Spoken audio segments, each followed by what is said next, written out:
Boa tarde, pessoal. Estamos aqui, professora Tamires, com mais uma aula para a turminha aí do 6º ano, dando continuidade ao estudo do planeta Terra. Hoje nós vamos falar um pouquinho sobre a hidrosfera, né, que é uma das esferas da Terra. Nós, só relembrando, a primeira parte que se formou no planeta Terra foi a litosfera, que é o solo, o relevo, nós vimos isso na aula passada, e a segunda parte de formação do planeta Terra foi a água, né, então a hidrosfera. Tudo que se refere, ou toda palavra que começa com o pedacinho hidro, pode ter certeza que está se referindo à água. E a outra parte da palavra, né, seria esfera, né? Esfera de água ou camada de água do nosso planeta. Então, portanto, hidrosfera significa o quê? A água na Terra. Toda a água que existe no nosso planeta pertence ao que chamamos de hidrosfera. Qual é a importância dessa água no nosso planeta? Né? Nós poderemos listar aqui várias importâncias da água para a gente, para a natureza, enfim. Mas eu coloquei aqui algumas que são as mais importantes, vamos dizer assim. Então, importância da água para a gente, para a Terra, na verdade. Primeiro, a água é importante para existência e manutenção da vida.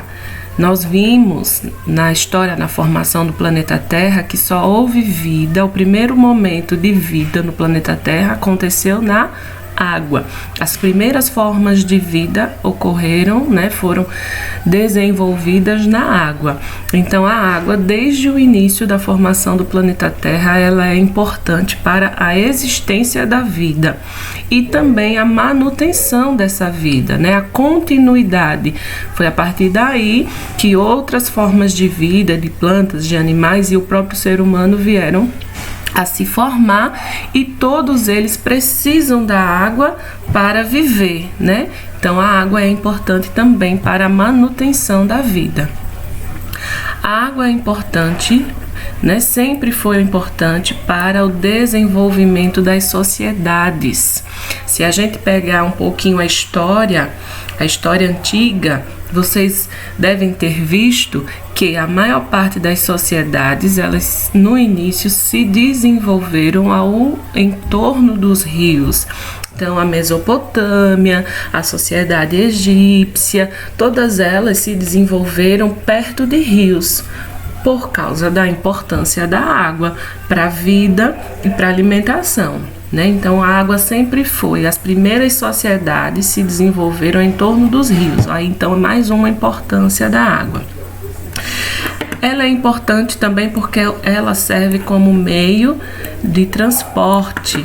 Nós temos os barcos, nós temos navios que transportam aí tanto pessoas como mercadorias, né? Os produtos de exportação, por exemplo, que são produtos que o Brasil vende para outros países e outros países vendem para o Brasil, dependendo do tamanho da carga, não dá para vir de avião. E aí esse transporte é feito através de navios, fora o transporte de barcos dentro do nosso país, né? Para o passeio, para o turismo, enfim. Então, a água é usada também como meio de transporte. E ela também é muito usada na mineração, na agropecuária e em atividade industrial. É muito usada na mineração porque quando é retirado os minerais do solo, esses minerais precisam ser lavados para poder distinguir que mineral é aquele. Então, a água é muito usada, por isso que são formadas barragens nas áreas de mineração. Ela é muito usada na agropecuária. Por quê? Na agricultura, porque os alimentos precisam de água para ser plantados e se desenvolver. E na pecuária, porque os animais precisam de água também, né? Eles consomem a água. E a atividade industrial. Muita indústria usa a água para fazer os produtos como sucos, como leite, né? Fora produtos que precisam da água para ser lavados, como ferro, peças que utilizam metais, vidro, tudo isso é utilizado água. E a água também tem outra importância que eu não coloquei aí, mas para a fabricação da energia elétrica, né? A maior parte da energia elétrica do Brasil, por exemplo, é feita através das usinas hidrelétricas, onde elas utilizam a água para gerar energia. A água faz gerar os motores e através dos motores é que faz a energia. Então a água também é importante para a energia elétrica. E aí tem várias outras importâncias, mas essas aí eu listei como as principais.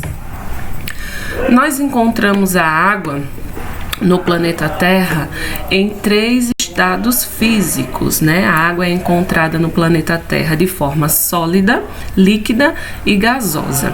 Forma sólida são o gelo, as geleiras. Forma líquida, os mares, os rios, os lagos.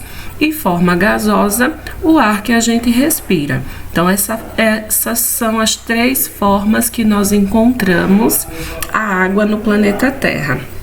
E aqui embaixo eu mostro para vocês a passagem da água por esses 3 estados físicos, né? Que nós chamamos o ciclo da água, porque ele não termina. Ela passa do sólido para o líquido, do líquido para o gasoso, do gasoso para o líquido, do líquido para o sólido, e assim ela vai se transformando sem fim. Por isso o ciclo da água. Então, ciclo da água, né? É o movimento que a água faz dentro do planeta Terra.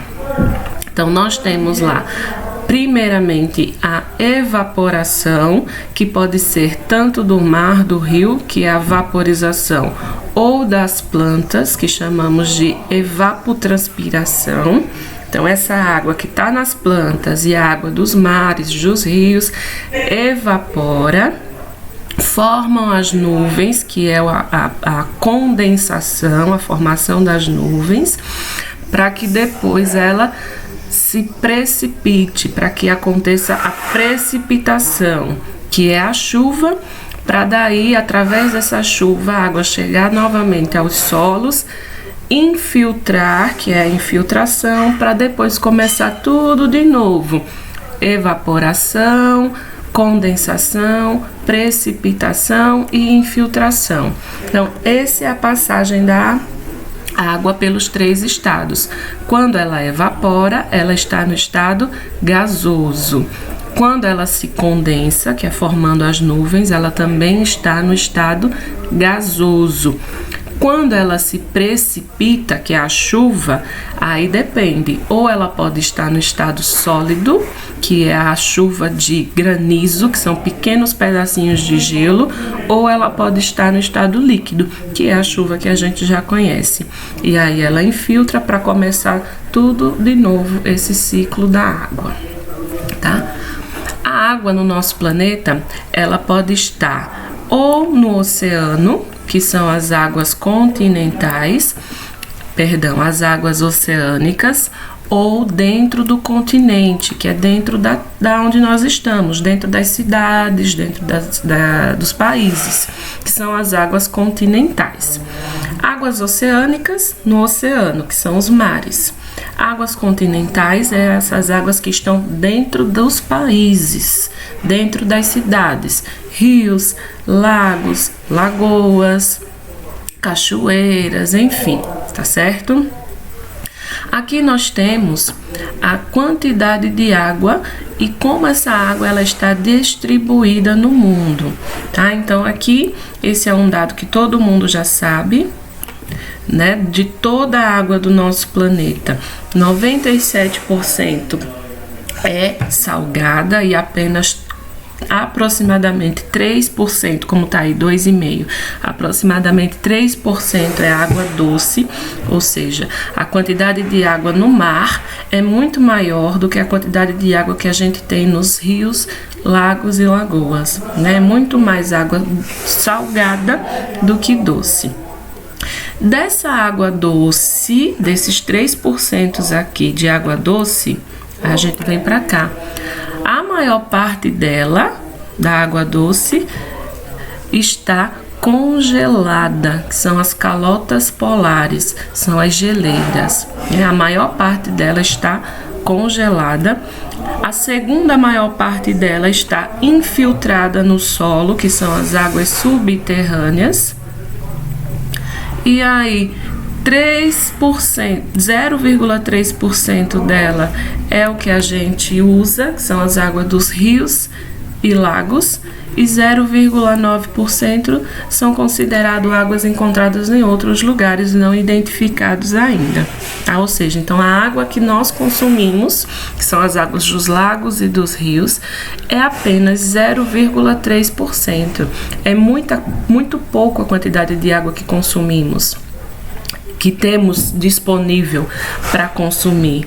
Por isso que estamos vivendo essa crise, a gente falando a todo momento de economia de água, de não desperdiçar, de evitar o despejo de lixo nos rios, para não poluir as águas, porque a água que a gente está poluindo, a água que a gente está estragando, é a água que a gente pode consumir e que já é muito pouco, então não dá para desperdiçá-la.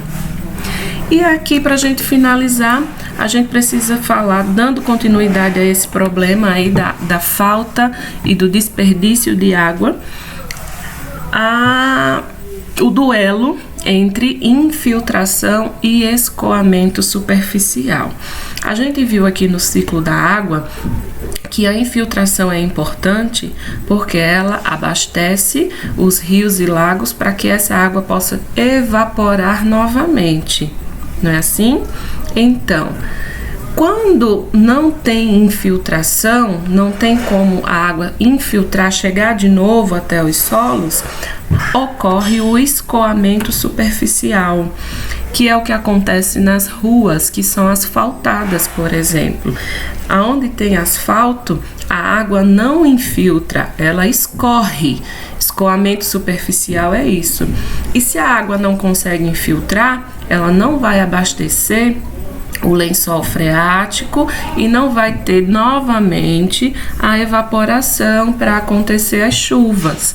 Então, essa dificuldade aí, esse problema de infiltração versus escoamento superficial é muito sério, porque a maior parte das cidades hoje, elas são asfaltadas, então quase não acontece mais infiltração.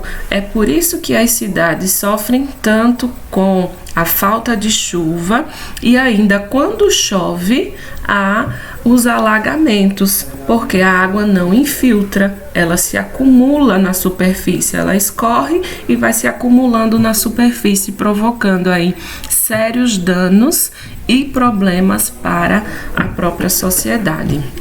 Tá? Então, hoje a gente falou um pouquinho sobre como está distribuída a água na Terra e a importância dessa água. Terminamos por aqui. Fiquem aí com as atividades e até a próxima aula.